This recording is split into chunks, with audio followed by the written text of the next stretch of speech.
পৃথিবীতে তিনটে ঐতিহ্যবাহী এবং নেকি পাওয়া যায়, এই রকম তিনটে জায়গার কথা বলা হয়েছে। এক, বাইতুল্লাহ, এখানে আপনি নেকির উদ্দেশ্যে যেতে পারেন। দুই, যে মসজিদকে আল্লাহ নবী সাল্লাল্লাহু আলাইহি ওয়াসাল্লাম বলেছেন এটা আমার মসজিদ, অর্থাৎ মসজিদের নববী, এই মসজিদে নেকির উদ্দেশ্যে যেতে পারেন। আর তিন, আরেকটা নাম হচ্ছে মসজিদে আকসা, যেটা বর্তমানে ফিলিস্তিনে অবস্থিত। আল্লাহ সুবহানাহু ওয়া তাআলা এই মসজিদের কথা বলতে গিয়ে পবিত্র আল কোরআনের ভিতরে বলছেন, সুবহানাল্লাযী আসরা বিআবদিহি লাইলাম মিনাল মাসজিদিল হারাম ইলাল মাসজিদিল আকসা। আল্লাহ সুবহানাহু ওয়া তাআলা আমাকে কোন এক রজনীতে, কোন এক রাত্রিতে আমাকে মসজিদে হারাম থেকে নিয়ে মসজিদ আকসা পর্যন্ত ভ্রমণ করিয়েছিলেন। এই কথা পবিত্র আল কোরআনে আল্লাহ সুবহানাহু ওয়া তাআলা বলছেন। এটা আপনারা জানেন যে মসজিদ আকসা জেরুজালেম এই ফিলিস্তিনে অবস্থিত। এটা দীর্ঘদিন যাবত এই মসজিদটা ইহুদিরা দখল করে রেখেছে। ইসরায়েল বলে যে দেশ, এটা আদেও কোনো দেশ ছিল না। এরা পানিতে ভেসে আসা, নদীতে ভেসে আসা একটা জাতি।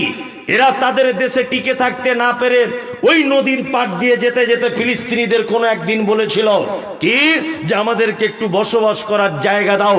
ফিলিস্তিনিরা তাদের উপরে দয়া করে কোনো একটা দ্বীপে তাদেরকে বসবাস করার জায়গা দিয়েছিল।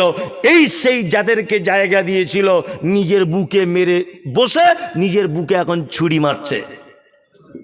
কি বলছি বুঝতে পারছেন না? এরাই এখন ইসরায়েল।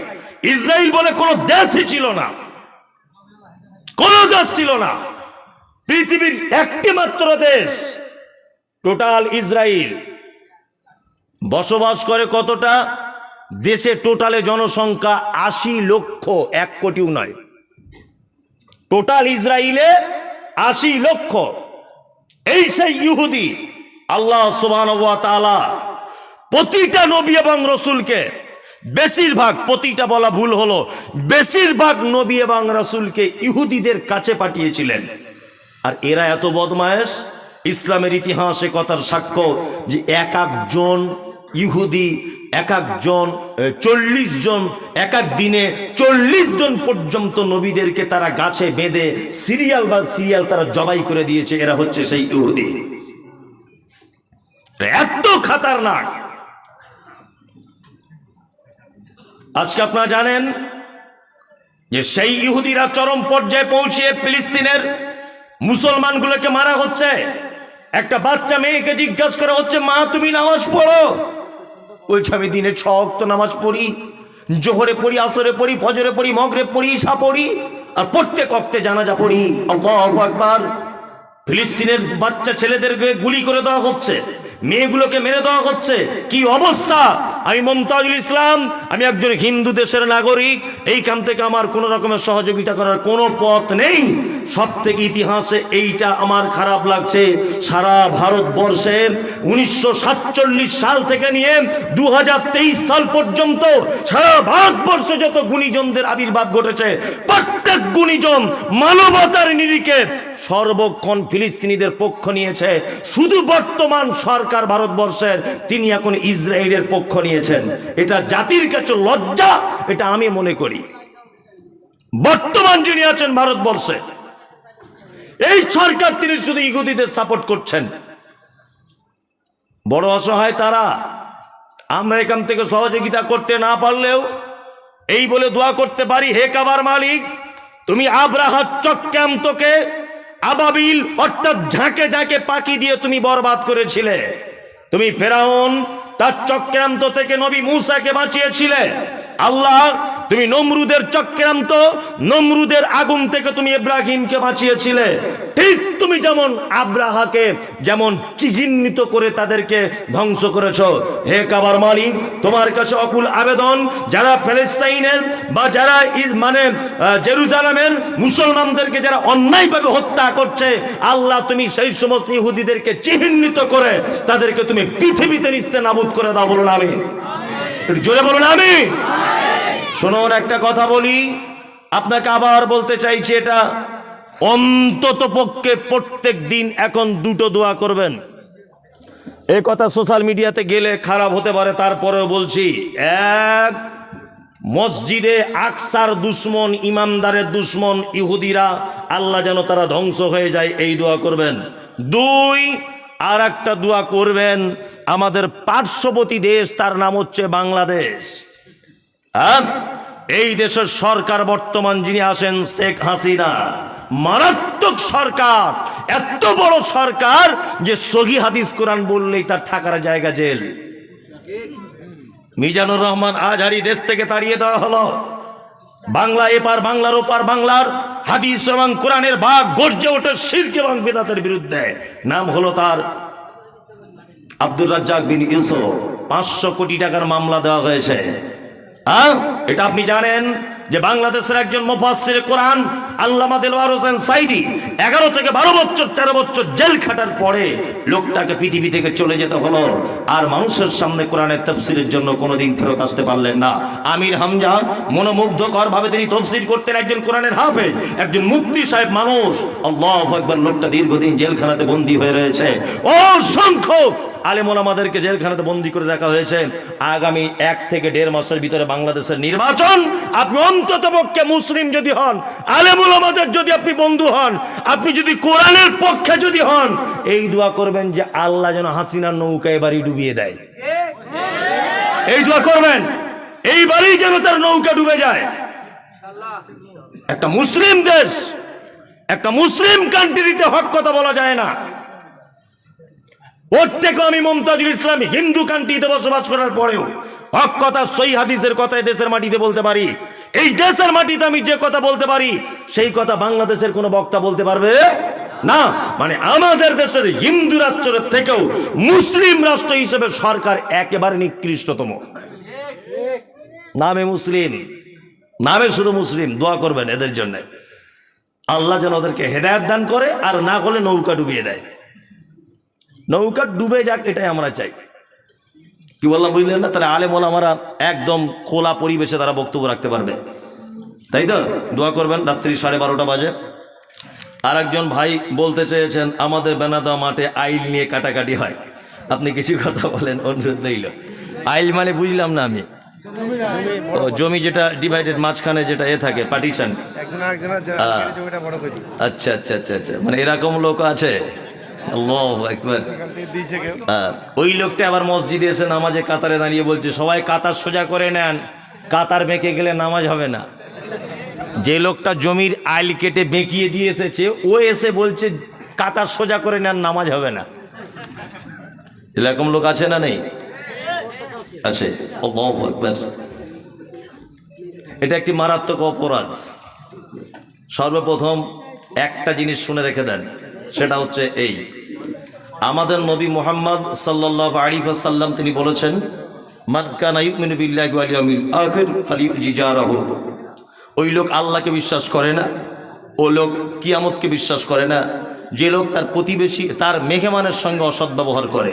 2, নবীজি কথা বলতে গিয়ে আবার বলেছেন যে ওই লোক আল্লাহকে বিশ্বাস করে না, কিয়ামতকে বিশ্বাস করে না, যে লোক তার প্রতিবেশীর সঙ্গে অসৎ ব্যবহার করে। আইল কাটছেন মানে আপনি নিশ্চয় আপনার প্রতিবেশীর জমি তার পাশেই, তাই না? 2 প্রতিবেশীর জমি, এটা একেবারেই হারাম, চলবে না। আমাদের নবী মুহাম্মদ সাল্লাল্লাহু আলাইহি ওয়াসাল্লাম বলেছেন কোনো মানুষ যদি কোনো মানুষের অন্যায় ভাগে 1 বিঘা জমি যদি দখল করে, কোনো ছল চাতুরি চালাকি করে যদি জমি দখল করে বা জমি বাড়িয়ে নেয়, তাহলে 7 তবক জমিন কিয়ামতের মাঠে তার ঘাড়ের উপরে চাপিয়ে দেওয়া হবে। খুব বড় বিপদ। কি বললাম বুঝলেন না? মানে যত ধান আল কাটলে ওই জায়গাটায় বেশি হয়। সারা জমি পড়ে আছে, কোথাও ফসল ভালো হয় না, তোমার আল কাটার ঢং এলো কেন? কিছু লোক এরকম আছে না, এমন আইল করে রেখেছে যে মানে মানুষ একটা পায়ে হেঁটে যাবে এরকমও কোনো পরিস্থিতি নেই, তাই না? আল্লাহু আকবার। এটা হারাম, চলবে না। আপনি এমনি ধান লাগাচ্ছেন, কোনো সবজি আলটা একটু পরিষ্কার করুন, সেটা আলাদা ব্যাপার, ঘাস টাসগুলো পরিষ্কার করুন, আলাদা ব্যাপার। আপনি কাটতে যাবেন কেন? হ্যাঁ, আর এই নিয়ত কেন আপনার যে আমার জমি বেড়ে যাবে? দুনিয়াতে বাড়লেও আখিরাতে আপনার বরবাদ হয়ে যাচ্ছে। একটা মানুষ কত বছর বাঁচে বলুন তো? হ্যাঁ, 60 বছর। বোকা কথা,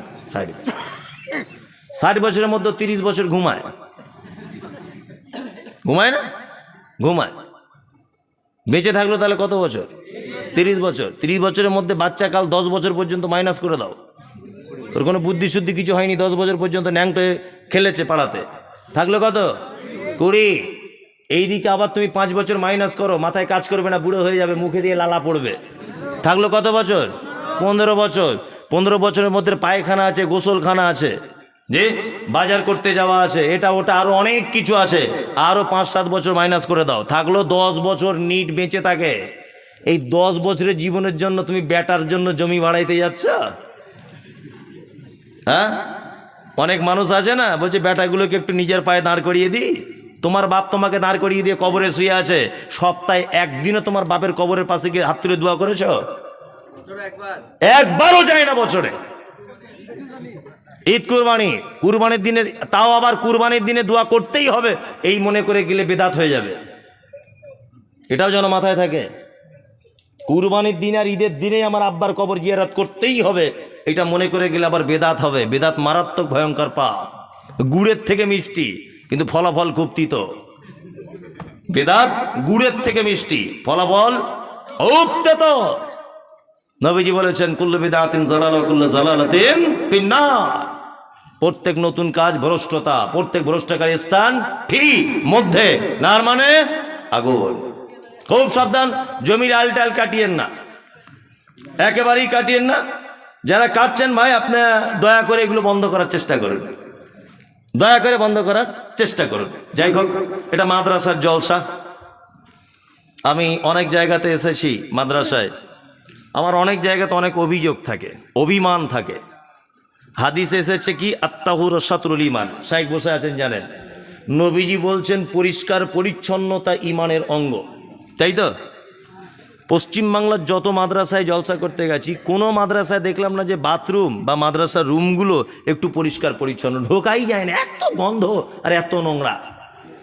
যেখানে শিক্ষা দেওয়া হচ্ছে পরিষ্কার পরিচ্ছন্নতা ঈমানের অঙ্গ, সেইখানেই অবস্থা। কিন্তু বেনাদহ শিশু মাদ্রাসা এক ব্যতিক্রমী মাদ্রাসা, এখানকার বাথরুমগুলো দেখছি চকচক চকচক করছে, সত্যি বলছি, ভালো লাগছে খুব। রুমগুলো কত পরিষ্কার পরিচ্ছন্ন, স্বচ্ছ। আসলে কমিটি খুব স্ট্রং। কমিটির কাছে বিনীত অনুরোধ, যে কাজ সবাই করতে পারে সে কাজ যদি আপনি করেন আনন্দ পাবেন না, যে কাজ কেউ করতে পারে না সেই কাজ আপনাকে করতে হবে, তাহলে আপনি আনন্দ পাবেন। সবাই সারা পশ্চিমবাংলা গতানুগতিক মাদ্রাসা চালাচ্ছে, আপনিও যদি সেইভাবে চালান, জাতির সামনে আপনি কোনো কিছুই পাবেন না, ব্যতিক্রমভাবে আপনাকে চালাতে হবে। পরিষ্কার পরিচ্ছন্নতা টিপটপ, শিক্ষক ছাত্রদের ভ্রাতৃত্ব, এক অপরের সম্পর্ক ভালো, লাইট পাখা সব কিছু যেন উন্নত মানের হয়। আল্লাহ তো আপনাদের এলাকার মানুষ অর্থ দিয়েছে, পড়াশুনো সব কিছু যেন উন্নত মানের হয়। দেন, যারা যারা দান করেছে, এবার তাদের লিস্টগুলো একটা একটা করে বলি। তবে আমি সুর করে করে দোয়া করব না, এটা আপনাদের কাছে আগে ক্ষমা চেয়ে নিচ্ছি, কারণ এটা হাদিস এবং কোরআনের বিপক্ষে। ওগো আল্লাহ দয়াময় দয়ারি সাগর, নানির নামে দান করেছে 5000 টাকা, ওসব ইসলামে নেই। কি বললাম বুঝলেন? আল্লাহ নবী সাল্লাল্লাহু আলাইহি ওয়াসাল্লামের কাছে কোনো মানুষ কিছু দিলে এতটুকু দোয়া করতেন, আল্লাহুম্মা সাল্লি আলাইহি আল্লাহুম্মা বারিক আলাইহি। আমি এতটুকুর বেশি আর বলবো না। ইমতিয়াজ মৃত বাবার নামে দান করেছেন 10,000 টাকা, আল্লাহুম্মা সাল্লি আলাইহি আল্লাহুম্মা বারিক আলাইহি। বিলপাড়া সমাজ 1000, নাজমুল বিলপাড়া 1000, ইয়ার আলী 4500, সরফরাজ মালা ড্রেস 5000, বেনামিগুলো আর বলছি না। ইয়াসিন সাহেবের কি, ও ইয়াসিন সাহেবের হাত দিয়ে কালেকশন 38,000। ও মৌলানা ইয়াসিন সাহেব, আচ্ছা আচ্ছা, মানে আমার আগে যিনি বক্তব্য রাখছিলেন। আচ্ছা, সাত্তার মহলদার ও কিরা সায়েন্স শেখ হাত দিয়ে আদায় হয়েছে 50,430 টাকা। আনিকুল, ওনার হাত দিয়ে আদায় হয়েছে 91,530 টাকা।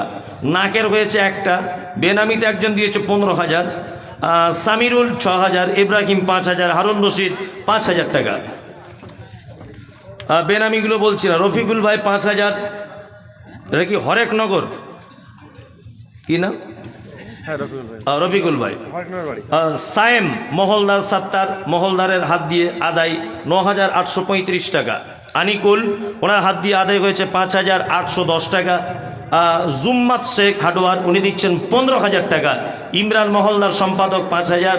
রফিক মাস্টার, উনি দিচ্ছেন 500। মইনুল মহলদারের হাত দিয়ে আদায় হয়েছে 17,200। সাইম মহলদারের হাত দিয়ে আদায় হয়েছে 3,770 টাকা, বেনামিতে 5,000, জেনারুল শেখ কেশিয়ার 10,000, মইনুল মহলদারের হাত দিয়ে আদায় হয়েছে 1,100। আল্লাহুম্মা সাল্লি আলাইহি আল্লাহুম্মা বারিক আলাইহি। মিরাজুল মোল্লা 5,000, মেহবুব মহলদারের হাত দিয়ে আদায় 40,600, বেনামিতে 500, বেনামিতে 100। মোজাম মহলদার 31,235 টাকা, বেনামিগুলো বলছি না। নিয়ার উদ্দিন শেখ 100। যারা দান করেছে আল্লাহ তুমি তাদের দানগুলোকে গ্রহণ করে না, বলুন আমিন আমিন। আলহামদুলিল্লাহ, এখানকার মানুষ খুবই দানি। মানে এখানে এসে টাকা পয়সা দেখে মনে হচ্ছে যে আমি এখন কুয়েতে আছি। ঠিক আছে, যে বেনাদো হাতে আছি এটা মনে হচ্ছে না, মনে হচ্ছে আমি কুয়েতে আছি এখন। এত মানুষ দান করেছে, আল্লাহু আকবার। ও নিয়ার উদ্দিন ভাই 1,000, আল্লাহু আকবার।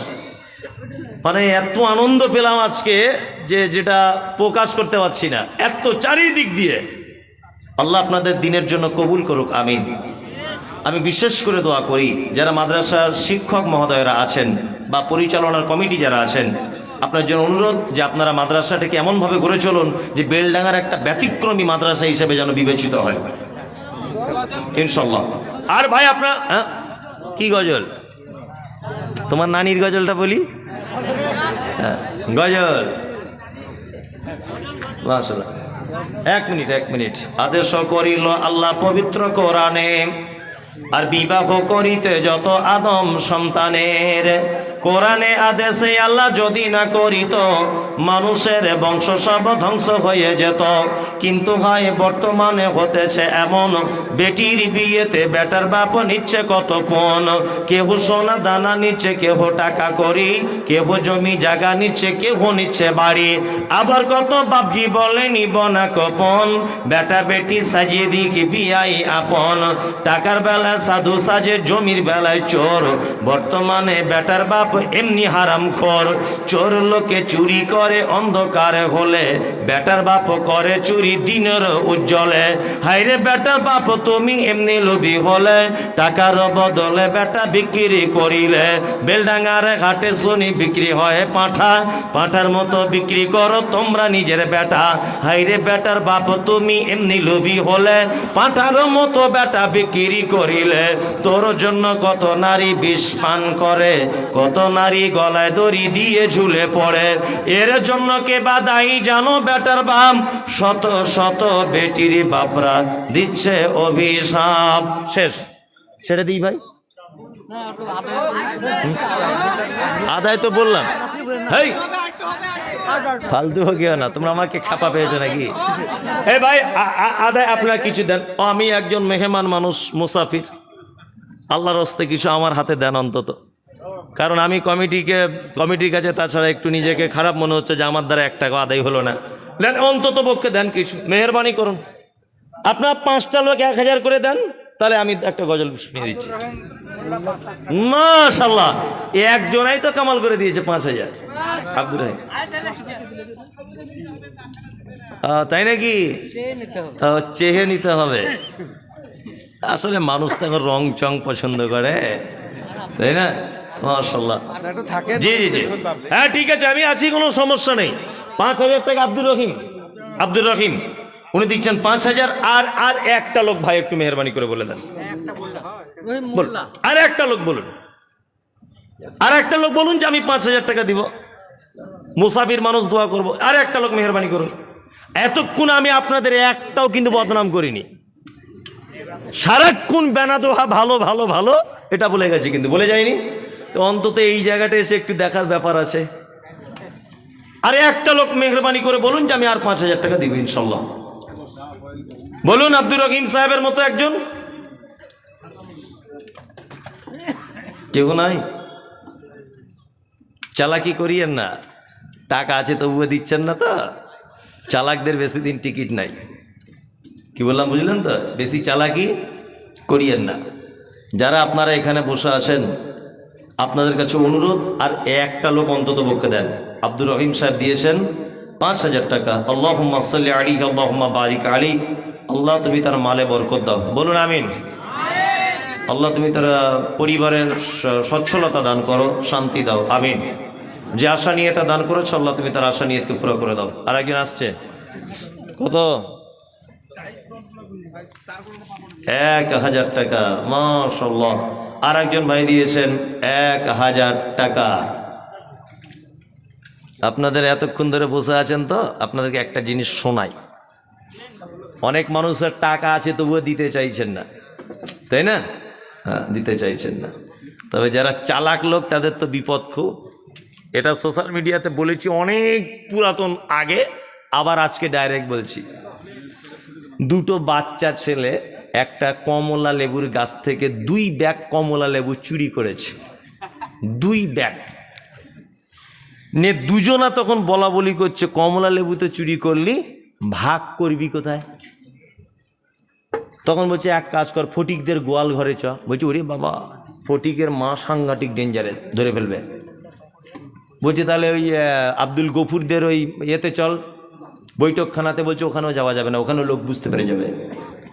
তখন আর একজন, দুইজনের ভিতরে বন্ধু বলছে এক কাজ কর, আমাদের কবরের স্থানে চল, ওইখানে বরঞ্চ সব মরা লোক, কেউ বুঝতে পারবে না, সব তো লোক মরা শুয়ে আছে।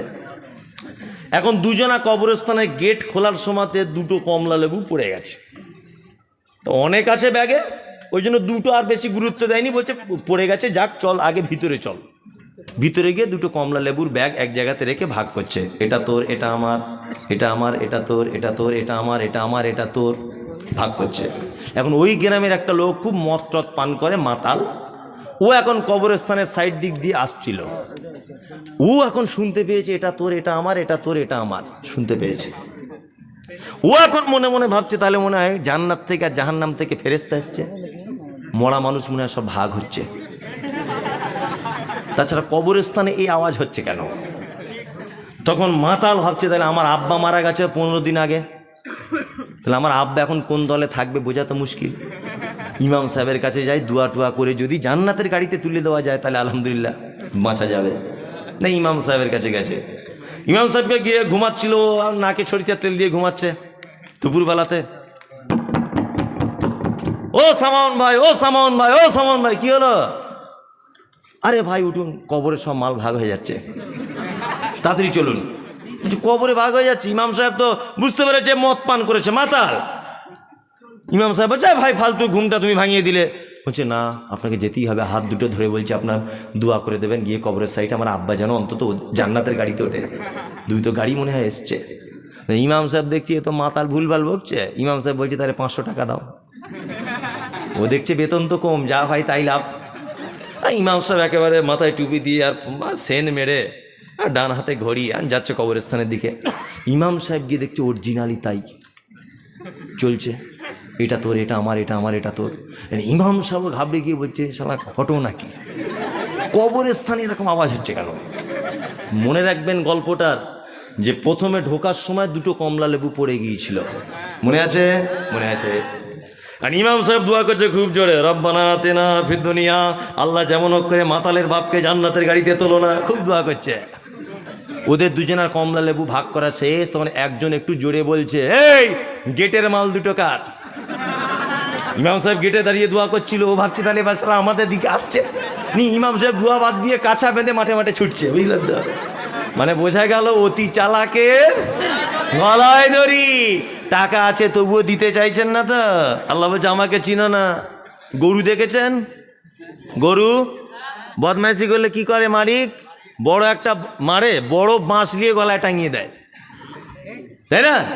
যাতে আর ও আর ছোটোছুটি বাড়াবাড়ি করতে না পারে। আল্লাহ বলছে খুব টাকা পয়সা দিয়েছি বলে R15 কিনে ঘুরছো, 10 পয়সা কাউকে দাম দিচ্ছ না। গরুর মতো এমন হুড়কো গলায় ঝুলিয়ে দেবো, সারা জীবন যা টাকা আছে সব শেষ হয়ে যাবে, পাত্তা পাবে না। কলকাতায় রিপোর্ট করে করে করে করে রোগ ধরা পড়লো না, চলে গেল ব্যাঙ্গালোরে। ব্যাঙ্গালোরে রিপোর্ট করে করে চলে এলো ফেরত, 3 বিঘি জমি বিক্রি হয়ে গেছে, ও রোগ ধরা পড়ছে না। আল্লাহ বলছে তোর রোগ ধরা পড়বে না, এটাই তোর রোগ। 3 বিঘি জমি বিক্রি করে দেবো। তোর বেটা 4-5 লাখ টাকা ব্যাংকে রেখেছিল, সব ধ্বংস করে দেবো শুধু রিপোর্ট করিয়ে। এখনো রোগ ধরা পড়েনি। এরকম ঘটনা ঘটছে কি ঘটছে না? ঘটছে। ওই জন্য নবীজির হাদিস হচ্ছে এই যে সাদকা এমন একটা জিনিস, দান এমন একটা জিনিস যেটা তোমার পাওনা ছিল না সেটা পেয়ে যাবে। দান করলে। 2, দান হচ্ছে পোলিওর টিকা দেওয়ার মতো আর করোনার ভ্যাকসিনের মতো, এর নাম সাদকা। ভ্যাকসিন দিলে আগে থেকে রোগ যাতে না আসে তার ট্রিটমেন্ট, যাতে আগে থেকে সাবধান। টিকা দিয়ে বসে আছে। নবীজি বলেছেন আস-সাদাকাতু তুরাদ্দুল বালা, তোমরা যদি সাদকা করো, দান যদি করো, তাহলে তোমাদের মুসিবতগুলো আগে থেকে আটকে দেওয়া গেল। দান কত ইম্পর্টেন্ট, কয়েকটা গুরুত্বপূর্ণ কথা বলছি, একটু মন দিয়ে শোনার চেষ্টা করুন। দান পরে করবেন, এত মূল্যবান কথা আপনি পাবেন না। 1, আমাদের নবী মুহাম্মদ সাল্লাল্লাহু আলাইহি ওয়াসাল্লাম, নড়াচড়া করবেন না, কথাগুলো শুনুন। মুহাম্মদ সাল্লাল্লাহু আলাইহি ওয়াসাল্লাম বৃহস্পতিবার রাত্রিতে তিনি অসুস্থ হয়েছেন। আল্লাহ নবী সাল্লাল্লাহু আলাইহি ওয়াসাল্লাম জীবনের শেষ নামাজ পড়েছেন মাগরিবের। প্রথম 2 রেকাতে কিরাত করেছিলেন সূরা মুরসালাত, তার দ্বিতীয় রেকাতে আয়াত শেষ করেছেন ফাবে আইয়্যি হাদিসিন বাদাহু ইউমিনুন। আল্লাহ বলছেন এরপরেও কি তোমরা কোনো বাণীর কথা মেনে নেবে? নবীজি যেন উম্মতদের জন্য উপদেশমূলক বললেন যে আমার পরেও বা এই কোরআন ছাড়া তোমরা কি অন্য কোনো কথার উপর ঈমান আনবে? অসুস্থ হয়ে গেলেন মাগরিবের নামাজের পর। এশার নামাজের জন্য একবার ওযু করলেন, অজ্ঞান হয়ে পড়ে গেলেন। আর একবার ওযু করলেন, অজ্ঞান হয়ে পড়ে গেলেন। আর একবার ওযু করলেন, অজ্ঞান হয়ে গেলেন। হযরত আবু বক্করকে ইশারা করে বলা হলো, আবু বক্কর যাও ইমামতি করতে। হযরত আবু বক্কর আল্লাহ নবী সাল্লাল্লাহু আলাইহি ওয়াসাল্লাম বেঁচে থাকা অবস্থায় 17 ওয়াক্তের ইমামতি করেছেন। ব্যাপারটা আম্মাজান আয়েশা ভালো চোখে নিলেন না। ওনার আব্বা তো এই জন্য, অন্যান্য সাহাবীরা রাগ করবে, আব্বাকে নিষেধ করার চেষ্টা করলেন যে আব্বা আপনি নামাজ পড়াবেন না, অন্য সাহাবীরা পড়াক। আল্লাহ নবী সাল্লাল্লাহু আলাইহি ওয়াসাল্লাম ব্যাপারটা ভালো মনে বুঝলেন না। আয়েশাকে বললেন, আয়েশা কখনোই নয়, তোমার আব্বাই মসজিদে নামাজ পড়াবে। শনিবারের দিন আল্লাহ নবী সাল্লাল্লাহু আলাইহি ওয়াসাল্লাম একটু সুস্থ অনুভব করলেন। 2 সাহাবীর কাঁধে হাত দিয়ে মসজিদের ভিতরে গেলেন। মসজিদের ভিতরে যাওয়ার সময় হযরত আবু বক্কর বুঝতে পারলেন তখন জোহরের নামাজ পড়াচ্ছেন। আবু বক্কর বুঝতে পেরেছেন যে আল্লাহ নবী সাল্লাল্লাহু আলাইহি ওয়াসাল্লাম মসজিদে আসছেন। তখন আবু বক্কর পিছনে বসে আসার চেষ্টা করলেন। আল্লাহ নবী ইশারা করে বললেন, আবু বক্কর না, ইমামতির ওখানেই দাঁড়াও। 2 সাহাবী আস্তে আস্তে করে আল্লাহ রাসূল সাল্লাল্লাহু আলাইহি ওয়াসাল্লামকে আবু বক্করের বাম দিকে বসিয়ে দিলেন। আল্লাহ নবী সাল্লাল্লাহু আলাইহি ওয়াসাল্লামের ইত্তেবা করতে লাগলেন আবু বক্কর। আল্লাহ রসুল অসুস্থতার কারণে আস্তে আস্তে কথা বলছিলেন, এই জন্য আবু বক্কর মুকাব্বির হিসাবে কাজ করছিলেন। আল্লাহ নবী বলছিলেন আল্লাহু আকবার, আবু বক্কর জোরে বলছিলেন আল্লাহু আকবার। পৃথিবীর প্রথম মুকাব্বির হযরত আবু বক্কর সিদ্দিক রাদিয়াল্লাহু তাআলা আনহু। নামাজ পড়ে বাড়ি চলে এলেন। আল্লাহ নবী আয়েশাকে ডেকে বলছেন, আয়েশা, আয়েশা, আমাদের বাড়িতে কি কিছু পয়সা কতি আছে? আম্মাজান আয়েশা খুব দুঃখ কণ্ঠে বললেন, আল্লাহ রসুল, 5টা না হলে 9টা সোনার কয়েন, তখনকার দিনের পয়সা দিনার বলা হয়, 9টা আমাদের বাড়িতে সোনার দিনার আছে। আল্লাহ নবী আয়েশাকে খুব ক্লান্ত কণ্ঠে বললেন, আয়েশা এখনো বাড়িতে রেখে দিয়েছ? কাউকে দান করে দাওনি? আয়েশা বলছেন, আল্লাহ রসুল আপনি তো অসুস্থ, ওই জন্য দান করতে পারিনি ব্যস্ততার কারণে। আল্লাহ রসুল সাল্লাল্লাহু আলাইহি ওয়াসাল্লাম তখন বলছেন, আয়েশা কোনো নবীর পক্ষে এটা উচিত নয় যে এই নিকৃষ্ট জিনিস সাথে নিয়ে আল্লাহর দরবারে দেখা করবে। আল্লাহু আকবার। নবীজি বলছেন সম্পদ এটা একটা নিকৃষ্ট জিনিস। আয়েশা তাড়াতাড়ি করে আল্লাহর রাস্তায় বিলি করে দাও। আমি চাই না যে আমি চলে যাচ্ছি আমার কোনো সম্পদ পৃথিবীতে থাক, এটা আমি চাই না। কারণ আমার সম্পদ আমার কোনো কাজে আসবে না। যেটা তুমি আল্লাহর রাস্তায় দিয়ে দেবে আয়েশা, ওইটাই কাজে আসবে, যেটা রেখে যাবো ওর কোনো কাজে আসবে না। বেটার ভবিষ্যৎ করছেন তো, আপনি মারা যান 3-4 দিন কাঁদবে, আপনার কবর কোথায় সেটা আপনার বেটা কোনোদিন উকি মেরে দেখতেও যাবে না। যাবে বলুন? যাবে না। কিটের বেটার ভবিষ্যৎ করছেন। অন্তত পক্ষে 2-4 হাজার 1,000 যার কাছে যা আছে দয়া করে আপনারা একটু মাদ্রাসায় সহযোগিতা করুন। দেন ভাই, যার কাছে যা আছে দেন, 500 টাকা দেন, আল্লাহর রাস্তায় দেন। আসলে একই জমিতে বারবার নাঙল চালালে তো হবে না, ভুল তো আমার। একই পুকুরে বারবার জাল ফেললে মাছ হয়? সে আহ্বালতে এসে একদম সে ছাঁকনি জাল দিয়ে ছেঁকে দিয়ে গেছে। তারপরে ইয়াসিন এসে আমাদের ভাষাতে গুজুরি জাল বলে একটা জাল বলে, গুজুরি, যে জালে মানে সে মাথার উকুন পর্যন্ত ছাঁকা যায়। তো ইয়াসিন তো তাই করে দিয়ে চলে গেছে। এখন আমার জালে ফুটা ভর্তি, মাছ পড়বে? মাছ তো নাই পুকুরে। দেখ, একজন ছিল আব্দুর রহিম ভাই, উনি 5,000 দিয়ে দিয়েছেন। যারাই দিবেন 10 পিস টাকা 5 টাকা আপনার দিয়ে যান, আলহামদুলিল্লাহ। যাক, পুকুরে মাছ ছিল, হয়তো ওদের জাল থেকে পালিয়েছিল। আর একজন ভাই কত? 5,000। হ্যাঁ, মনে হচ্ছে 5,000ই। ভাইয়ের নাম কি? আব্দুল মোমেন মন্ডল, 5,000 টাকা। আমার একটা কথা মনে পড়ে গেল, বলে দিচ্ছি। এগুলো বক্তব্যের বাইরে, জেনে রাখলে ভালো হবে। এই যে আব্দুল শব্দটা না, যে কোনো নামের আগে রাখার চেষ্টা করিয়েন না, মারাত্মক ভুল হয়ে যাবে। মোমেন ওরটা ঠিক আছে। সমাজে অনেক লোক নাম রেখেছে না, আব্দুর রশিদ আছে না, নাম আছে না আব্দুর রশিদ, এ নাম রাখা হারাম, চলবে না, একদম নয়। গোলাম মাবুদ নাম আছে না, আছে, এ নাম রাখা হারাম, চলবে না। জাহাঙ্গীর নাম আছে, চলবে না। শাহজাহান নাম আছে, চলবে না। ইয়াসিন চলবে না, এসব নাম রাখা চলবে না। ভাববে না হয়তো বক্তার বিরুদ্ধে বলেছে, আল্লাহর কসম বলছি না, আমার কারোর বিরুদ্ধে বলার দরকার নেই। যে নামের অর্থ হয় না সে নাম রাখা ইসলামে নাজায়েজ, চলবে না। আল্লাহর নামের আগে আব্দ শব্দ লাগানো যাবে। আল্লাহর নাম রশিদ, আল্লাহর নাম আছে নাকি? নাই। এই নামগুলো খুব সাবধান। যাক, ভাই দিচ্ছেন, আসুন ভাই একটু মেহরবানি করুন। জার্মান 1050 টাকা। জার্মান, সাংঘাতিক নাম, নামও যেমন দানও তেমন। জার্মান, হ্যাঁ, শুধু গজল বলেন, গজল বলেন। আসতে লেগেছে, মাশাআল্লাহ মাশাআল্লাহ। দেন, আল্লাহর রাস্তায় দেন। জাহির জাগির 1050 জাগির, ওটা বেনামি, ছেড়ে দেন, আল্লাহ ভালো জানে কে দিয়েছে। মতিবুর, মতিবুর দিয়েছে 500 টাকা, মাশাআল্লাহ। আর ভাই দেন, আর কেউ দিবেন? আপনারাও তো খুব লোক, দিবেন যখন দিয়ে দেন তাড়াতাড়ি করে। আর একজন আসছে, আবার 5 মিনিট পরে আর একজন আসবে, সারা রাত চলে যাবে, এরকম করে হয় নাকি? হয় বলুন তো স্যার? দেন, একটু মেহরবানি করে দিয়ে দেন, যে যা পারবেন দিয়ে দেন। ছেড়ে দিই ভাই, রাত্রি 1টা বেজে গেছে, আর নয়। বেশি বাড়াবাড়ি করলে আবার মানুষ বিরক্ত। হাই, গজল গজল গজল। লাস্ট গরম দিচ্ছে একটা। আচ্ছা, আর একটা মেয়েদের নিয়ে গজল, বিয়ে করেছিস? ওই লেগে মেয়েদের নিয়ে গজল। লাস্ট গজল, একদম লাস্ট। লাস্ট গজল একটা বলেই দিই তাহলে। আমি যেগুলো জানি ওগুলোই বলি, তাছাড়া বেশি জানি না, মুখস্থ করার টাইম নেই। শোনো শোনো মা বোনেরা, শোনো দিয়া মন, আর বর্তমানে তোদেরই করিবি বারণ।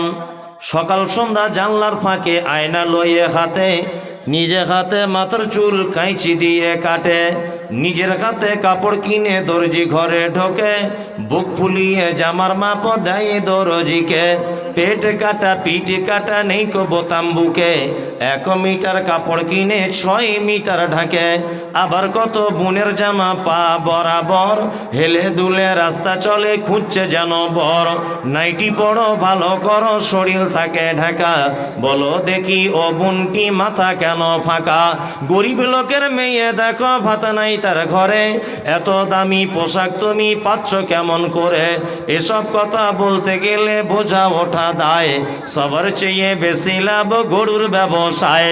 নিউ কাটিং এর জামা এনে ঘরে এসে পড়ে, ডিস্কো বলে দেখতে চাই তোমার ঘুরে ফিরে। ডিস্কো মানে ন্যাংটা নাচে সব লোকে জানে, প্রসঞ্জিতে নেচে গেল বেনাদোহা ময়দানে।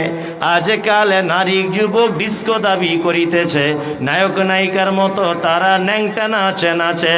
মুসলমানদের মেয়েরা দেখো গলাতে তার মালা, ডাগর ডগর ছেলের সাথে যাচ্ছে সবে মেলা। বিয়ে শাদী নেই কো তাদের, নেই কো পরিচয়, প্রেম প্রেমিকার মতো তারা মুখের কথা কয়।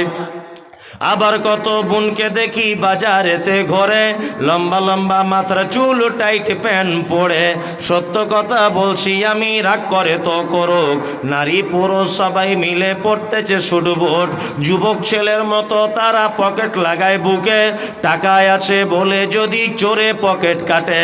চাপবে যখন বাসের ভিড়ে পড়বে চোরের হাতে, পকেট কাটতে গিয়ে তাদের চামড়া কাটা যাবে।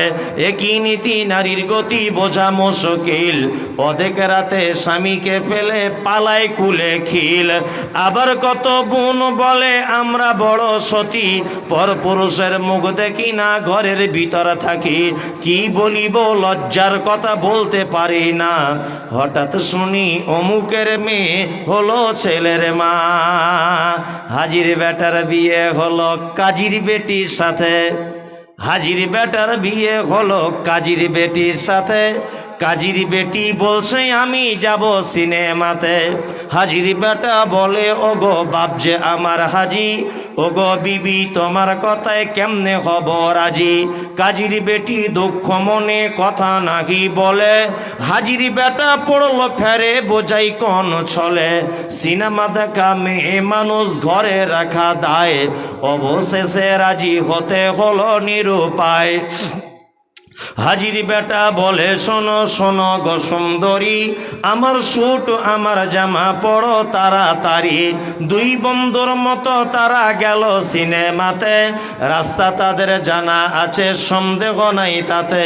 বিয়ের আগে কত গেছে হিসাবকে বা রাখে, হলের সামনে দাঁড়িয়ে গেল লাগলো আলোর ছটা।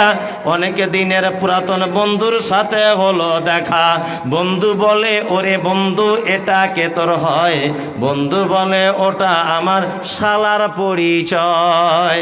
আর বলবো না। এই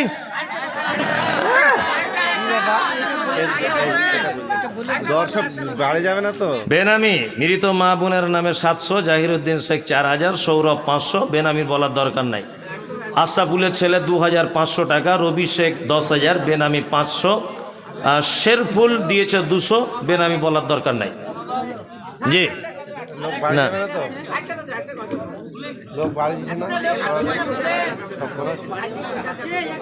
আদেশ করিল আল্লাহ পবিত্র কোরআনে, আর বিবাহ করিতে যত আদম সন্তানের। কোরআনে আদেশে আল্লাহ যদি না করিত, মানুষের বংশ সব ধ্বংস হয়ে যেত। কিন্তু হয় বর্তমানে হতেছে এমন, বেটার বিয়েতে বেটির বাপ নিচ্ছে কত পণ, কেউ সোনা তানা নিচ্ছে। এটা তো বলেছি। পাবলিক বাড়ি যাচ্ছে না, কি করা যাবে? শোনো শোনো মা বোনেরা শোনো দিয়া মন, বর্তমানে মোদের ঘরে নারীর আগমন। যতই করো নামাজ রোজা দেখাও পরে যে গাড়ি, বাজারেতে কিনলে শাড়ি সঙ্গে পাবো নারী।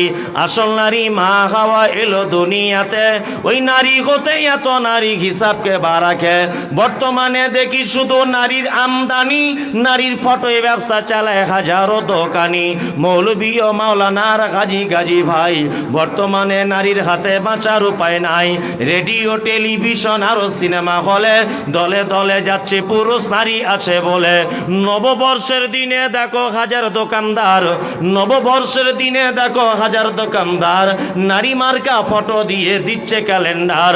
দেশলাইটা হাতে নিয়ে ঠুকতে যাব কাঠি, তার উপরে আছে দেখো আছে নারীর পাটি। সাইকেলের ওই সামনের চাকায় মার্কেটের ওই নিচে সেটাই দেখো বাদানাই কো নারীর ফটো আছে। বাজারেতে চা বিস্কুট আনবে সবাই কিনে, সেটাই দেখো নারীর ফটো বিস্কুটের ওই টিনে। আলকাতরা টিনে দেখো নারীর ফটো আছে, বেশি দামে আলকাতরা বিক্রি হবে বলে। পানের সঙ্গে জর্দা খাবে 300 পাতির কোটো, পানের সঙ্গে জর্দা খাবেন 300 পাতির কোটো, সেটাই দেখো বাদানাইকো আছে নারীর ফটো। ইফকো কিনুন, পটাশ কিনুন, রাসায়নিক সার, তার বস্তার উপর দেখতে পাবে নারীর পিকচার। সাইকেলের ওই সামনের চাকায়, মার্কেটের ওই নিচে, সেটাই দেখো বাদানাইকো নারীর ফটো আছে। তোর বউকে যায় না দেখা, যায় না রাস্তাঘাটে, ওই বউকে দেখবে সবাই ভোটের তালিকাতে। আসসালামু আলাইকুম রহমতুল্লাহ।